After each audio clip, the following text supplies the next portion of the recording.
अस्सलाम वालेकुम students. Lecture number 34 में हमने देखा कि रिग्रेशन की अजम्पशंस क्या होती हैं और उनके कौन से टेस्ट होते हैं। आज हम देखेंगे कि रिग्रेशन अजम्पशंस को SPSS के ज़रिए चेक कैसे किया जाता है। तो आज का लेक्चर नंबर 36 रिग्रेशन सीरीज़ का पार्ट 5 है और मैं हूँ डॉक्टर मोहम्मद ज़हीर। आइए देखते हैं। तो ये 11 अजम्पशंस हमने पढ़ी थी। Variable types, independence of observation, sample size, normality of dependent variable, outliers, correlation between outcome and predictor, linearity, multicollinearity, homoscedasticity, auto correlation and normality of residuals.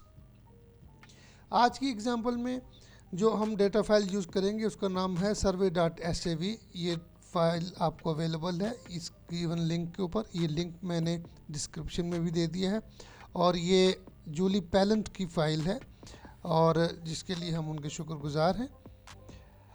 हमारे पास 3 वेरिएबल्स हैं, एक डिपेंडेंट और 2 इंडिपेंडेंट वेरिएबल्स।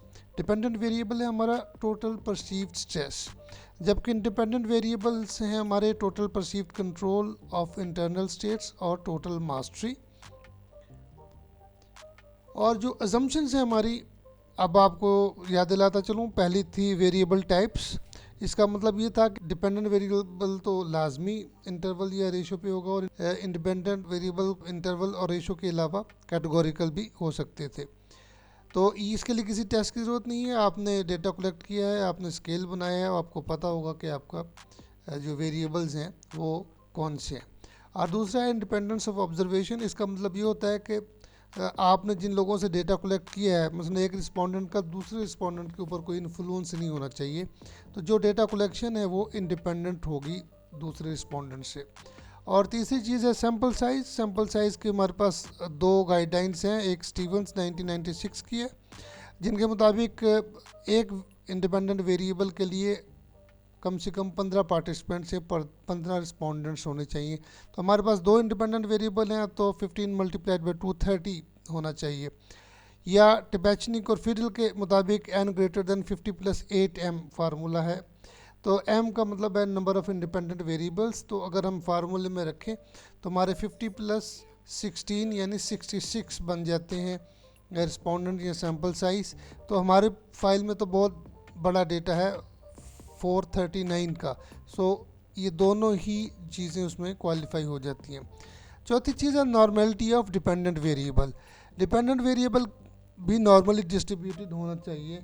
आइए देखते हैं हमारा जो डिपेंडेंट वेरिएबल है क्या वो नॉर्मली डिस्ट्रीब्यूटेड है या नहीं। इसके लिए आपको मैं पहले भी बता चुका हूँ कि हमारा जो टेस्ट होता है वो कोलमोग्रोफ-सिमोनोव टेस्ट होता है। यहाँ से हम सर्वे फाइल में जाते हैं, एनालाइज, डिस्क्रिप्टिव स्टैटिस्टिक्स, एक्सप्लोर और डिपेंडेंट लिस्ट में आपने टोटल परसीव स्ट्रेस ये आपने रख देना है यहाँ पर। और उसके बाद स्टैटिस्टिक्स में आपने 95% देख लीजिए यहाँ पर मौजूद है। और उसके बाद आपने प्लॉट्स में जाना है, नॉर्मेलिटी प्लॉट्स विद टेस्ट को क्लिक कर देना है, कंटिन्यू करना है और ओके करना है। तो ये आप देखेंगे कि हमारे पास ये जो फाइल समरी आ गई है। इसमें ये वाला टेस्ट है कोलमोग्रोफ-सिमोनोव टेस्ट और आप देख सकते हैं कि इसकी p वैल्यू 0.05 से कम है, जबकि नॉर्मेलिटी के लिए ये ज़रूरी है कि आपकी p वैल्यू 0.05 से ज़्यादा आए। इसमें कम आई, इसका मतलब है कि हमारे डिपेंडेंट वेरिएबल में नॉर्मेलिटी का कुछ इशू है। और ये QQ प्लॉट भी आप देख रहे हैं कि ये यहाँ पर आपको कुछ थोड़ा सा एंड पे आपको नज़र आ रहा होगा कि थोड़ी सी नॉर्मेलिटी को ये डिविएट कर रहा है। तो ये इस वक्त नॉर्मेलिटी बहुत बड़ा इशू नहीं है। आइए हम आगे चल के देखते हैं कि किस तरह से मज़ीद हम टेस्ट करके नॉर्मेलिटी को चेक कर लेंगे। नेक्स्ट चीज़ है outliers. An outlier is a value that differs substantially from the main trend of the data। यानी आउटलायर ऐसी वैल्यू होती है जो आपके मेन डेटा से बिल्कुल हट के होती है। जैसे इस ग्राफ में आपको ये रेड पॉइंट जो है वो नज़र आ रहा है कि ये आउटलायर है। और इस आउटलायर को कैसे चेक किया जाएगा, इसके लिए आइए अब हम अपनी फ़ाइल में चलते हैं और हम रिग्रेशन एनालिसिस रन करते हैं और उस दौरान हम SPSS से कहते हैं कि हमें बहुत सारी जो अजम्पशंस हैं वो चेक करके दें। आइए हम अपनी फ़ाइल में चलते हैं। ये फ़ाइल है, यहाँ पर आप एनालाइज में जाएंगे, रिग्रेशन में, लीनियर में, और उसके बाद डिपेंडेंट वेरिएबल हमारा टोटल परसीव्ड स्ट्रेस है और उसको आपने यहाँ से डिपेंडेंट वेरिएबल में लेके जाना है, और इंडिपेंडेंट वेरिएबल हमारा टोटल मास्टरी और टोटल परसीव्ड और इंटरनल कंट्रोल है। और यहाँ से आप स्टैटिस्टिक्स में जाएंगे और ये model fit, descriptives, part and partial correlations, collinearity diagnostics, और यहाँ पे Durbin Watson test, case wise diagnostic में आप outlier outside the 3 standard deviation जो है इसको ही बाय डिफ़ॉल्ट रहने दें। कुछ लोग इसको 2 तक भी रख लेते हैं, जो कि ठीक है। कंटिन्यू कीजिए। उसके बाद आप प्लॉट्स में आएंगे। प्लॉट्स में आपने जी रेजिडुअल वाला प्लॉट है, ये देखिए जी रेजिडुअल, इसको वाई एक्सिस में ले जाना है, और जी प्रेडिक्टेड जो है उसको आपने एक्स एक्सिस में ले जाना है, और नॉर्मेलिटी प्लॉट को स्टैंडर्डाइज्ड रेजिडुअल प्लॉट्स में आपने क्लिक कर देना है और आपने ओके कर देना है। उसके बाद आपने सेव में जाना है। सेव में आपने डिस्टेंसेस में जाना है, जिसमें आपने मेहलानोबिस और कुक्स को आपने क्लिक कर देना है और ओके कर देना है। और उसके बाद आपने ऑप्शंस में जाना है और यहाँ पर मिसिंग वैल्यूज़ में एक्सक्लूड केसेस पेयर वाइज कर देना है, और ये याद रहे कि मेथड यहाँ पर एंटर ही होना चाहिए। अब यहाँ पर आप ओके करें और ये हमारे पास बहुत सारी चीज़ें आ गई। आइए अब हम साथ साथ अपनी जो हमारी अजम्पशंस हैं वो भी देखते जाते हैं। तो आउटलायर चेक करने के लिए हम स्कैटर प्लॉट भी देख सकते हैं, मेहलानोबिस डिस्टेंसेस भी देख सकते हैं। आइए सबसे पहले हम देखते हैं मेहलानोबिस डिस्टेंसेस। ये हमने चेक किया था, और यहाँ पर रेजिडुअल स्टैटिस्टिक्स में जब आप देखेंगे तो ये मेहलानोबिस डिस्टेंस है, और यहाँ पर आप देख सकते हैं कि हमारी जो मैक्सिमम वैल्यू है वो आ रही है 13.897। इसकी एक गाइडलाइन है, और वो गाइडलाइन समरी के तौर पे यहाँ हमने लिखी हुई है।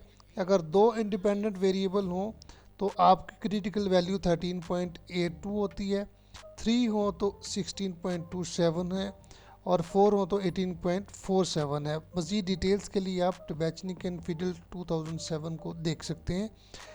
और आइए हम देखते हैं कि हमारी जो वैल्यू है, चूँकि हमारे पास 2 इंडिपेंडेंट वेरिएबल हैं तो हमारी क्रिटिकल वैल्यू 13.82 बनती है। तो इससे ज़्यादा अगर कोई वैल्यू आ रही है तो वो हमारे लिए कंसर्न का बाइस होगी। तो आइए देखते हैं। ये मेहलानोबिस डिस्टेंस जो है वो 13.897 है। ये एक वैल्यू आ रही है मैक्सिमम। देखते हैं कि कितने केसेस ऐसे हैं जो कि हमारी इस वैल्यू को वायोलेट कर रहे हैं। इसके लिए हमारे पास जब हमने चेक किया था तो ये हमारे पास एक वैल्यू आ गई थी। इसके लिए ये वैल्यू देखने के लिए आपको जाना पड़ेगा डेटा में, सॉर्ट केसेस में, और यहाँ पर आप जो केसेस हैं वो सॉर्ट कर सकते हैं। ये जो जब हमने ऑर्डर की उसको क्लिक किया था तो ये मेहलानोबिस की एक नया वेरिएबल क्रिएट हो गया था। इसके साथ आप डिसेंडिंग में कर दें, ओके कर दें, तो आपके पास ये जो वेरिएबल है ये आ गया। देखिए ये एक वेरिएबल है, ये केस है जिसकी वैल्यू 13.89 है, और ये 13 से ज़्यादा है वो जो वैल्यू हमें दी गई थी। ये वैल्यू फिर देख लीजिए 13.82 से ये ज़्यादा है, लिहाजा हम देखते हैं कि ये कौन सा केस है। तो ये सबसे ऊपर आ जाएगा, जब आप इसको डिसेंडिंग ऑर्डर में करेंगे तो सबसे पहला केस आ जाएगा, और ये केस बनता है आईडी नंबर 66।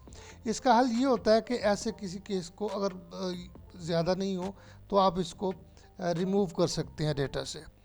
और उसके बाद हम देखते हैं कि हमारे पास नेक्स्ट जो चीज़ है वो है क्या हम केस वाइज डायग्नोस्टिक्स की तरफ जाते हैं और हम देखते हैं कि केस वाइज डायग्नोस्टिक्स हमें क्या बता रही हैं कि कितने हमारे पास ऐसे केसेस हैं जिन्होंने ये वाला टेबल केस वाइज डायग्नोस्टिक्स, देखिए केस नंबर 12 है जो कि हमने केस वाइज डायग्नोस्टिक्स में 3 रखी थी वैल्यू, तो ये 3 से जो है वो बढ़ गई है।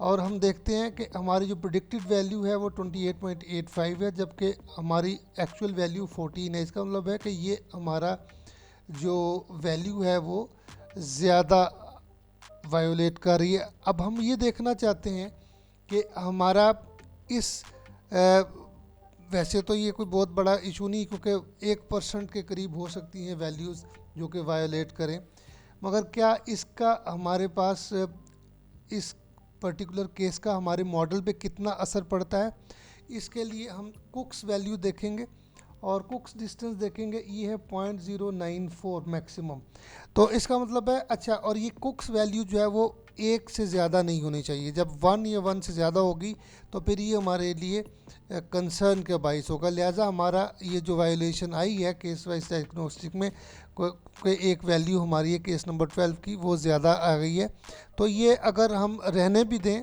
तो भी ठीक है, इसको रिमूव कर दें तो भी कोई मसला नहीं है, क्योंकि ये 1 से कम है, 0.094 है, तो इसको 1 या 1 से कम होना चाहिए था। तो ये हमारी जो इशू है वो इतना बड़ा नहीं है यहाँ पर। अगली असम्पशन है कि correlation between outcome and predictor, यानी इंडिपेंडेंट वेरिएबल और डिपेंडेंट वेरिएबल के दरमियान कोरिलेशन होनी चाहिए और 0.30 या इससे ज़्यादा हो तो अच्छा है। आइए हम देखते हैं कि हमारे वेरिएबल्स के दरमियान कितनी कोरिलेशन है। हम आउटपुट को दोबारा देखते हैं और हम ये कोरिलेशन मैट्रिक्स आ गई हमारे पास। हम देखते हैं कि टोटल परसीव स्ट्रेस की टोटल मास्टरी के साथ -0.612 है और total perceive control on internal states जो है वो -0.581 है, जो कि बहुत अच्छी है, 0.3 से ज़्यादा है। इसका मतलब है कि हमारी ये जो असम्पशन है ये भी अच्छी साबित हो गई है। अच्छा, अगली चीज़ है लीनियरिटी। लीनियरिटी का मतलब ये है कि इंडिपेंडेंट और डिपेंडेंट वेरिएबल्स जो हैं इनके दरमियान लीनियर रिलेशनशिप होना चाहिए। आइए हम इसके लिए एक और तरीका इस्तेमाल करते हैं, जिसके लिए हम ग्राफ में जाएंगे, चार्ट बिल्डर में जाएंगे। यहाँ से आप स्कैटर प्लॉट को सिलेक्ट करेंगे और ये सिंपल स्कैटर प्लॉट को सिलेक्ट करेंगे और यहाँ पर डिपेंडेंट वेरिएबल वाई एक्सिस पे ले जाएंगे टोटल परसीव स्ट्रेस और टोटल मास्टरी। एक वेरिएबल है जो, वैसे 2 वेरिएबल हमारे पास, हम बारी बारी दोनों को चेक कर सकते हैं। तो टोटल मास्टरी को हमने एक्स एक्सिस पे रखा, ओके किया और हमारे पास ये लाइन आ गई। और यहाँ पर डबल क्लिक करेंगे और यहाँ पर हम इसको बोलेंगे कि भाई लाइन भी फिट कर दे, तो ये लाइन भी फिट होगी। और ये देखिए कि ये हमारे पास जो लाइन फिट हुई है बहुत अच्छी फिट होगी, इनके दरमियान नेगेटिव रिलेशनशिप है। और ये देखिए सारे डेटा पॉइंट्स जो हैं वो इस लाइन के ऊपर नीचे ही वाक़ हैं। इसका मतलब ये है कि हमारे इंडिपेंडेंट वेरिएबल टोटल मास्टरी और टोटल परसीव स्ट्रेस में लीनियर रिलेशनशिप है। लिहाजा इसी तरह आप दूसरे वेरिएबल को भी चेक कर सकते हैं। उससे अगली असम्पशन है मल्टीकोलिनियरिटी। मल्टीकोलिनियरिटी का मतलब है कि इंडिपेंडेंट वेरिएबल्स के दरमियान हाई कोरिलेशन नहीं होने चाहिए। अगर उनके दरमियान 0.7 या इससे ज़्यादा कोरिलेशन आ रही है तो इसका मतलब है कि ये इंडिपेंडेंट वेरिएबल जो है वो एक ही कॉन्सेप्ट को या कंस्ट्रक्ट को मेजर कर रहे हैं, तो हमें फिर उनमें से कोई एक आधा इंडिपेंडेंट वेरिएबल कम कर लेना चाहिए। आइए हम देखते हैं कि मल्टीकोलिनियरिटी को कैसे चेक करते हैं। इसके 2 तरीके हो गए। एक तो कोरिलेशन मैट्रिक्स देखेंगे हम पहले। ये कोरिलेशन मैट्रिक्स हमने अभी देखा, जिसमें आप देख सकते हैं कि टोटल मास्टरी का total perceived control on internal states के साथ जो कोरिलेशन है 0.52 है, क्योंकि बहुत ज़्यादा नहीं है, तो ये एक अच्छी खबर है। मगर इसके लिए हमारे पास डायग्नोस्टिक टेस्ट भी है जो कि हमने शुरू में ही क्लिक कर दिया था और हमने कहा था SPSS को कि वो हमारे लिए बनाए। और ये कोलिनियरिटी स्टैटिस्टिक्स है। ये 2 वैल्यूज़ हम देखते हैं, टॉलरेंस और VIF। टॉलरेंस वैल्यू जो है वो 0 के करीब नहीं होनी चाहिए, यानी 0.10 से कम नहीं आनी चाहिए।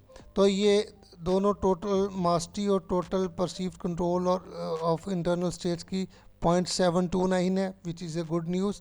और VIF वेरिएशन इन्फ्लेशन फैक्टर, इसकी वैल्यू 10 से ज़्यादा नहीं होना चाहिए, it should not be greater than 10। अब ये देखिए कि दोनों की वैल्यू जो है वो 10 से कम ही है, 1.372 ही है। इसका मतलब है कि हमारे इस डेटा में मल्टी कोलिनियरिटी का कोई इशू नहीं है, इंडिपेंडेंट वेरिएबल्स आपस में बहुत ज़्यादा कोरिलेटेड नहीं है जो कि हमारे लिए कॉज ऑफ कंसर्न बने। हमारी अगली अजम्पशन है होमोस्किडेस्टिसिटी। इसका मतलब है the variance of the residuals should be constant across all levels of the independent variables, यानी सादा ज़ुबान में the spread of the residuals should be consistent. और इसके लिए हम देखते हैं स्कैटर प्लॉट, और स्कैटर प्लॉट हमें बताता है कि हमारा जो स्प्रेड है वो कैसा है। अगर वो कांस्टेंट है, कंसिस्टेंट है, तो इसका मतलब है कि इसमें होमोस्किडेसिटी है। होमोस्किडेसिटी होनी चाहिए, अगर होमोस्किडेसिटी नहीं होती तो हम कहते हैं कि हेट्रोस्किडेसिटी है। हेट्रो का होने का मतलब है कि ये हमारे लिए एक बुरी खबर है। इसके लिए पहली चीज़ तो हो गई डायग्नोस्टिक टेस्ट, हमारा स्कैटर प्लॉट होता है, और दूसरा ब्रोश-पैगन टेस्ट होता है जो कि डायरेक्टली SPSS में नहीं होता। आइए हम देखते हैं कि हमारा जो ग्राफ है, जो ग्राफ हमने कहते हैं, तो आखिर में ये ग्राफ स्कैटर प्लॉट ये हमें बताता है कि हमारा जो स्प्रेड है रेजिडुअल्स का ये कंसिस्टेंट है। ये कंसिस्टेंट होने का मतलब ये है कि ये देखिए ये 0 पॉइंट के गिर्द मैक्सिमम ये होने चाहिए और इनको फैला हुआ होना चाहिए। ऐसे नहीं होना चाहिए कि जैसे ये बिल्कुल फ़ैन आउट हो रहे हों, यानी कि इस तरह से ये ऐसे जा रहे हों, ये कोई ख़ास पैटर्न बना रहे हो। ये बिल्कुल स्प्रेड होने चाहिए और इसका इवन स्प्रेड है, that shows that there is homoscedasticity which is required. इसके बाद अगली हमारी अजम्पशन है इंडिपेंडेंस ऑफ एरर्स। इसका मतलब है जो रेजिडुअल्स हैं वो इंडिपेंडेंट होने चाहिए।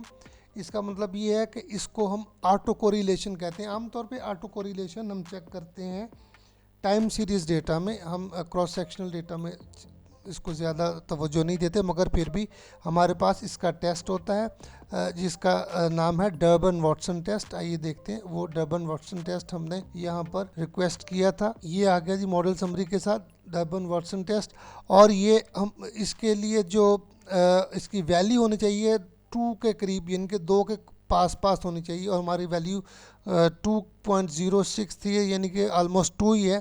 तो 2 का मतलब है there is no auto correlation, लिहाजा this is a good news, हमारे डेटा में ऑटो कोरिलेशन नहीं है।